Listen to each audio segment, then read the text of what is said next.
Canada's hydrogen hubs are feeling the same regulatory pinch as the EU and the US.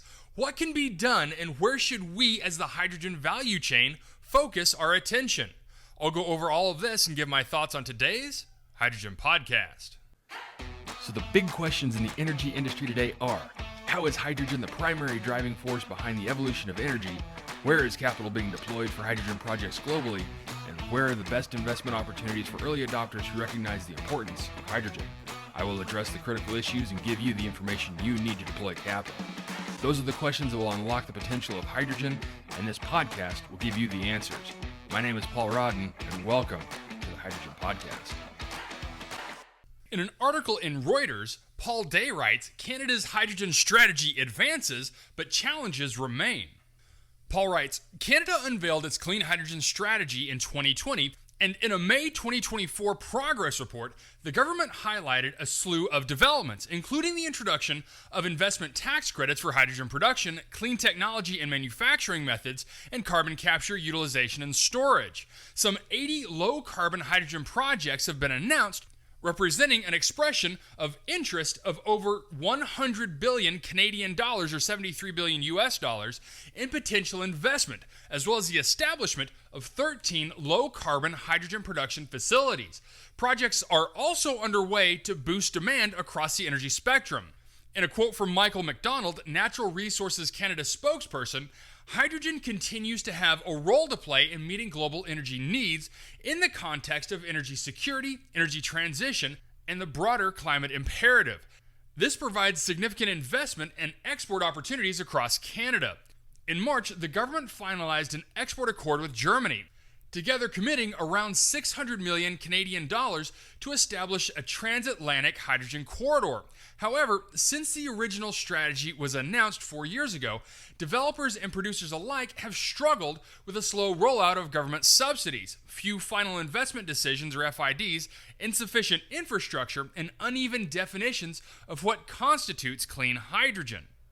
The slow start is not unique to Canada. As in Europe and in the United States, the Canadian government has taken time to clarify the quantity of hydrogen subsidies, as well as the eligibility criteria, leading to some frustration within the clean hydrogen industry.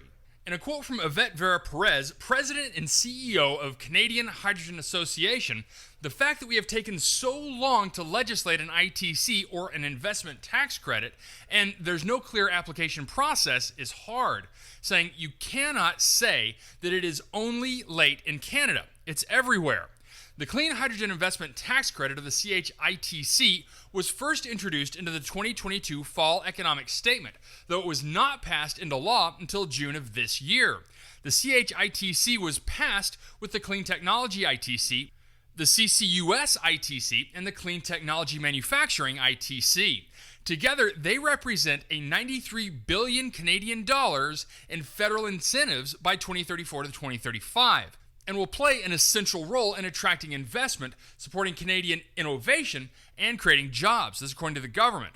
The accord with Germany was originally signed in 2022 with a commitment to, among other things, begin exporting clean hydrogen to Europe by 2025. And while progress has been made, it's unlikely exports will be ready to begin next year.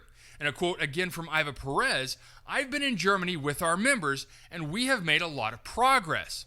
A functioning export industry by next year was unrealistic for such a nascent industry, she says, but the goal has motored project proponents in the whole industry so it can be ready as soon as possible. She also says there has been a lot of enthusiasm and optimism in the sector as a whole, and occasionally there are those who think it will be developed much quicker. We must be realistic. We need to recognize that we are building a new industry, and that takes time.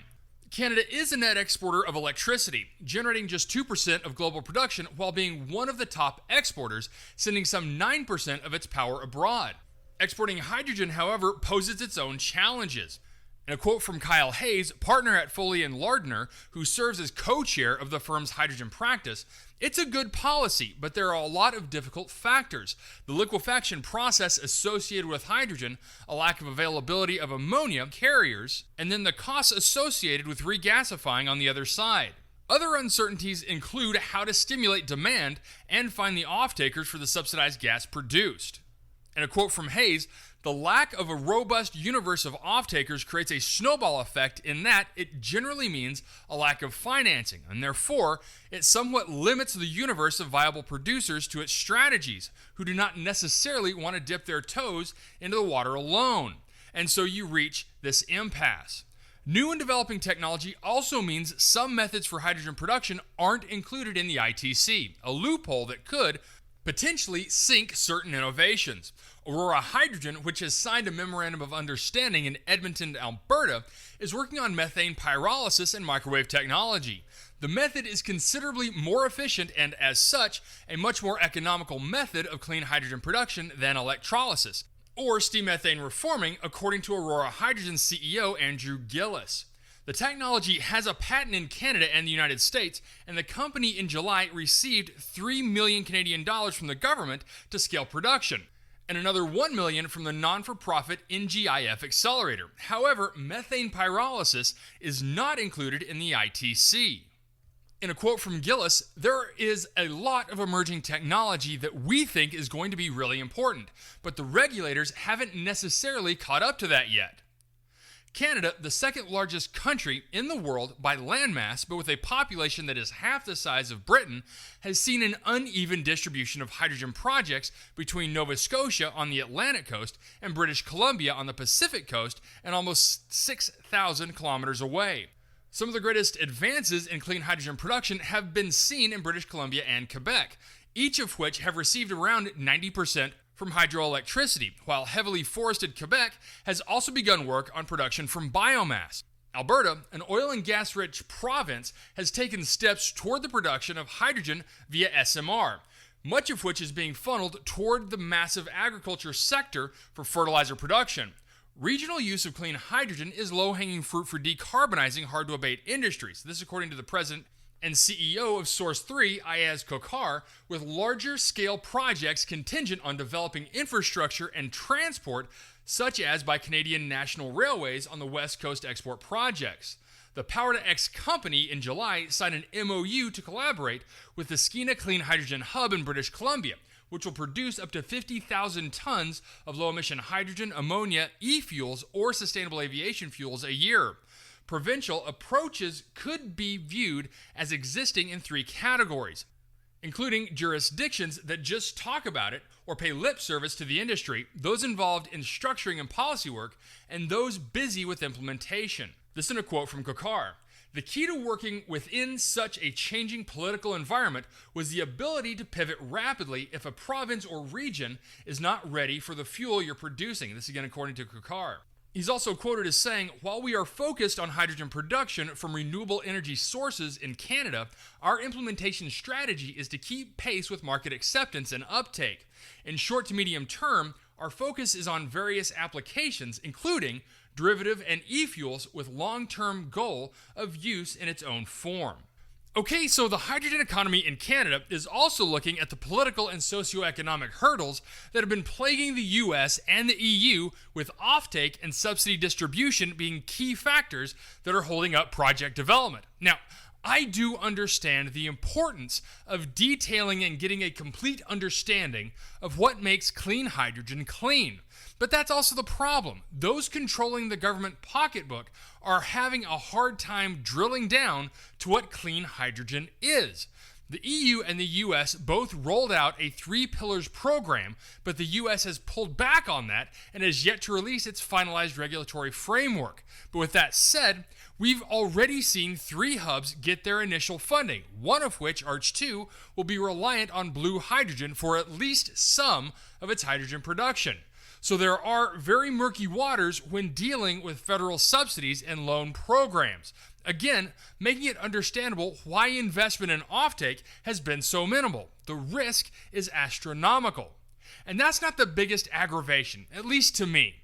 With production technologies currently in development or deployment, why are they not in consideration for these subsidies? You all know my predilections for natural hydrogen and methane pyrolysis, and I'll dive into that in a moment. But why not include nuclear electrolysis? That is clean, abundant energy that can be used under low grid load to generate hydrogen. The water is readily available at these sites, as is the energy needed for hydrogen development. But that was also left off the regulations, at least here in the US. And back to natural hydrogen and methane pyrolysis. I can understand not including natural in this initial list. It's still a very new technology and very unproven method of hydrogen production, with years of subsurface research yet to be performed. But the potential is there and it looks good. But methane pyrolysis, I've talked with juggernauts in the global energy economy who have called it the holy grail of hydrogen production. It's as clean a technology as can exist for hydrogen production, with the added benefit of generating solid carbon, all the while being more economic than green or blue. Perhaps the lobby isn't big enough, or there are still technical hurdles to climb, but that's why it's still critical to push the hydrogen economy rather than promoting one technology over another. But with that being said, the production methods that drive down offtake investment risk right now are the ones that need to be focused on and promoted. All right, that's it for me, everyone. If you have a second, I would really appreciate it if you could leave a good review on whatever platform it is that you listen to. Apple Podcasts, Spotify, Google, YouTube, whatever it is. That would be a tremendous help to the show. And as always, if you ever have any feedback, you're welcome to email me directly at info@thehydrogenpodcast.com. So until next time, keep your eyes up and honor one another. Hey, this is Paul. I hope you liked this podcast. If you did and want to hear more, I'd appreciate it if you would either subscribe to this channel on YouTube or connect with your favorite platform through my website at www.thehydrogenpodcast.com. Thanks for listening. I very much appreciate it. Have a great day.